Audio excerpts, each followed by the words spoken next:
Hey y'all, welcome back or welcome to my YouTube channel. So today we're going to talk about market results. So I know this is a little bit late than what I originally said, but like I said, the market got moved to February 24th to 25th. It's a few days after the market. I wanted to give myself a little break because I do have another one coming up quicker than I thought. So I just wanted to take a breather and just calculate everything as well as see what inventory I've left and what I need to make for the next market. But in today's video, I'm going to tell you what my best sellers were and how the overall market went and things that I really liked about it. So keep watching.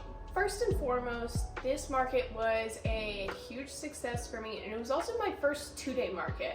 I've only done one other market and it was only for a day, but I was not sure how 2 days, how my inventory was going to do. I had no idea how I was going to do on Saturday to then be prepared for Sunday, but overall it was great. I loved everybody there. All the vendors were really nice too. I loved my next door neighbors as well as the person behind me. She wasn't there for the second day.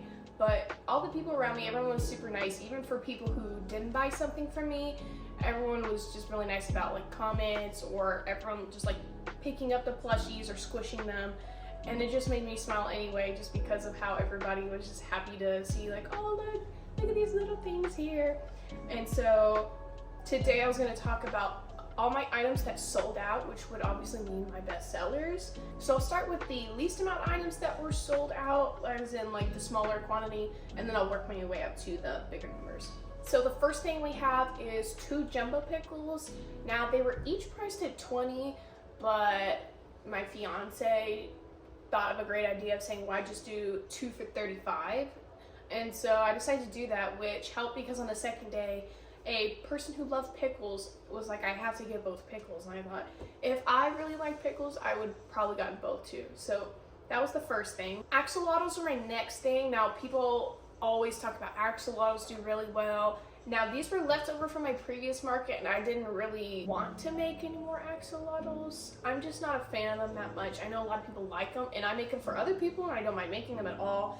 It's just not my cup of tea of my first animal to make, but I have 3 of those and all 3 of those sold. I had a green one, a blue one, and a purple one. Next we have my mini bees. So this is different from my regular size bees because I used a different yarn which is a little bit thinner. So by the end of it, it was a little bit smaller than my normal size one. So instead of $10, I made them $8. Which $2 might not seem like a big difference, especially if you're older, you're like $8 to $10, it's not a big deal. But especially when it came to a lot of the kids who came to my booth, constantly with their parents like, it's just $8, which, great selling point, it's just $8. So it was a great way if kids didn't want a bigger item or the parents didn't mind like getting something for their kids. A mini bee was a really good one because they were probably like this big size and they were $8. So those all sold out. I sold 6 of 6 for those. Next I had mini chili peppers. So I had 7 of those. That one did really well because I sold them for $5 each, which was a great, in a way, some people added that last second, or some people were like, oh, actually, can I also have this pepper too? That helped, although I had a few people say it looked like carrots, which I'm gonna make for my March market since it's close enough to Easter and April time. Overall, I like the mini chili peppers. They were probably about like this size here, and so they were really cute for a lot of people like to just, especially kids, they're like handheld to them. Next, I would say my baby chicks were 9 of 9. Where I placed them on the table was probably the best idea to bring people in initially. What I mean by that is normally on my left side, so to speak, of the table, I like to have my more expensive items, and then my quote cheaper items like $8, $5, $8, $10 are in the middle, so it allows people to walk into the booth to see those, but to gravitate the bigger price items first.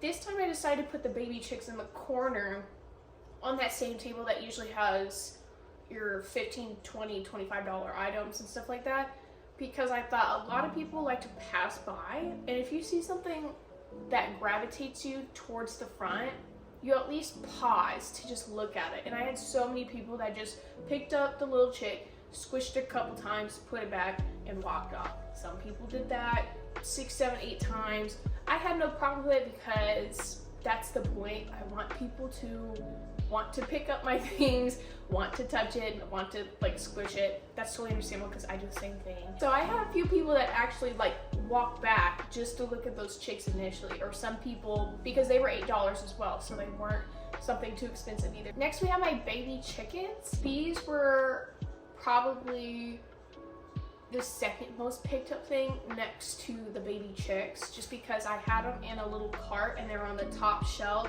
So I just had a bunch of baby chicks with little wings just looking at you, and it was so cute. Those were $12 and I sold 10 of those.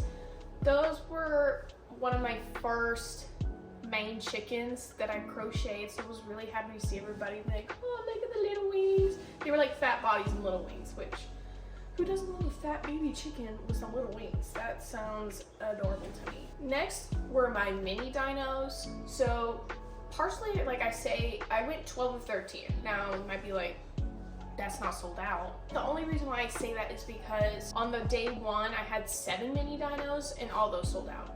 And so literally the night of Saturday, I said, I'm gonna bust out 6 mini dinos so I can bring them to the market the next day. Because I had a few people after they sold out that said, do you have any mini dinos, or can I see, like, do you have any other dinos? And I was like, oh, sorry, we sold out. I made 6 in a night, which I spent 3 hours doing. When I say I was on that, my hand was cramping afterwards. You know when you write really fast and you gotta like shake your hand out? That's what I was doing crocheting.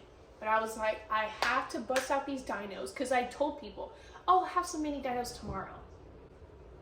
So now I can't lie to the people. I have to provide the information I said I was gonna bring. So I brought an additional 6 mini dinos the next day. 5 of the 6 sold except for 1. So I say they sold out only because they technically sold out the first day. So with those, I had different colors. I had a black and white, white and black, a version of green, blue, pink, and purple. I wanted to make all different colors, so it's not just girls, not just boys. Literally anybody can buy it. Color-wise, who cares? They were super cute and little squishy guys with their scales. The last thing on this list was mini octos. Now, I heard plenty of people always say, oh, make mini octos. People love mini octos. I think they're cute, but to me, they're like, they're cute. But a lot of people really like them. And plus, in a way, I can see why. They're like giant stress balls. The way I made them, they're like this thick, and they're just a big stress ball. I made 12 of those for $8, so I think that's another reason why I helped, is because I made them $8 instead of 10 or 12 bucks. I did 2 versions of each color, except for my ombre. I had 2 different ombres of pink.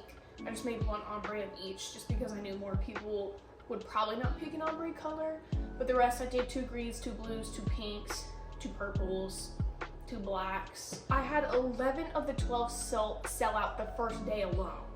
I only had 1 mini octo left for the next day.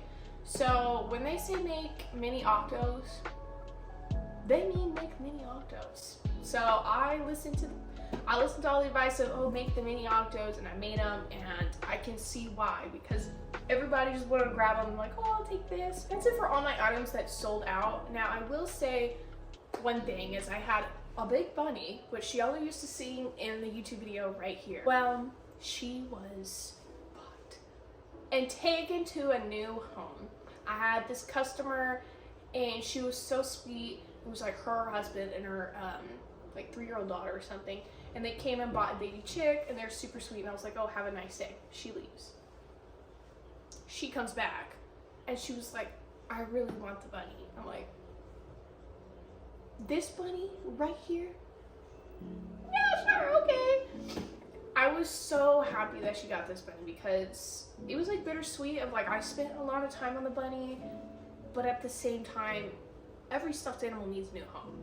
I love them all, but after a while, someone else needs to love them just as much as I do. I can't keep them all with me the whole time. So she was super sweet, and I asked, can I take a picture with you? And she was like, oh yeah, of course. So I'll put that right here. And I tagged her on my Instagram, and she was super sweet, and we DM'd and all the things like that. I had a blast meeting every single person. Everyone at the market was super nice. I loved all the customers that came to my booth, all the kids, all the parents, grandparents. I had all different types of ages. The most part that I was happy about, obviously besides making money, I just enjoyed the fact that people genuinely liked my things and not, you know, you can tell when people like, oh, this is nice, and they don't really think it's that nice. I could tell people actually like my things of how they were just squishing everything or picking things up, which just made me happy. So I know why everyone is here. We want to know, how much money did you make? Well, according to all my sales here, $8 in Venmo, $8 in Apple Pay, in cash $365, which who doesn't love straight cash, and Square for $754, coming with a grand total of $1,135.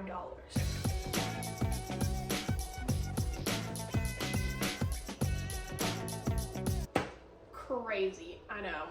That is an insane amount of money in just 2 days.